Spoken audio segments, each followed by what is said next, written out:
দেখতে পাচ্ছ SIR form আমার হাতে। এখানে বিএলওর নাম্বার দেওয়া আছে, বড় বড় করে দেখো নাম্বার দেওয়া আছে।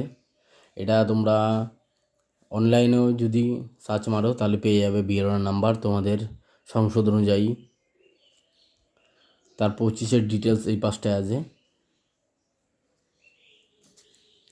ফর্মে পূরণ করার সময় দেখবেন এদিকে জন্ম তারিখ এই ঘরে জন্ম তারিখ হবে। তার আধার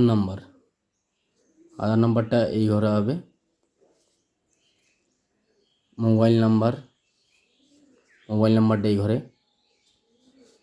পিতা বা অভিভাবকের নাম, এখানে ধরো বউদের ক্ষেত্রে বা অন্য জায়গার থেকে যারা বিবাহিত বা বিয়ে হয়ে এসছে এই জায়গায়, তাদের ক্ষেত্রে তার বাবার নাম, মানে হচ্ছে বাবার বাড়ির বাবার নাম হবে এখানে, পিতা অভিভাবকের নাম এই ঘরে। তার পিতার যদি এপিক নাম্বার থাকে এই ঘরটায়, পিতার এপিক নাম্বার। তারপর দেখো মায়ের নাম মানে বাবার বাড়ি, যেটা বাবার বাড়ির মায়ের নাম আর কি, এই ঘরে। আর যদি মায়ের এপিক নাম্বার থাকে এই ঘরে।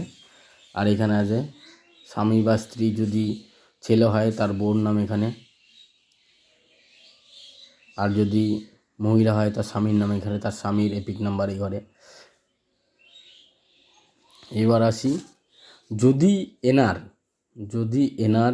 2002 সালে ভোটার লিস্টে নাম না থাকলে তাহলে তার আত্মীয়র নাম, তার বাবার বাড়ির মা, বাবা, দাদু, দিদা যদি থাকে তাহলে এই ঘরে আত্মীয়র নাম এখানে হবে। নাম, এপিক নাম্বার, তার আত্মীয়, মানে যদি বাবার বাবা দেওয়া থাকে বা দাদু দেওয়া থাকে, দাদুর নাম, তার দাদুর এপিক নাম্বার আর দাদুর বাবার নাম এখানে। আর সম্পর্ক এই দাদুর সাথে দাদুর বাবার কি সম্পর্ক, ফাদার, এখানে ফাদার হয়ে যাবে তাহলে। আর ওইখানকার জেলা, যেহেতু এইখানে জেলা, আর এখানে তো ওয়েস্ট বেঙ্গল। আর বিধানসভা কত নম্বর বিধানসভায় তার দাদু 2002 সালে ভোটার লিস্টে নাম আছে এই ঘরে। বিধানসভার নাম্বার, অংশ নম্বর আর ক্রমিক সংখ্যা।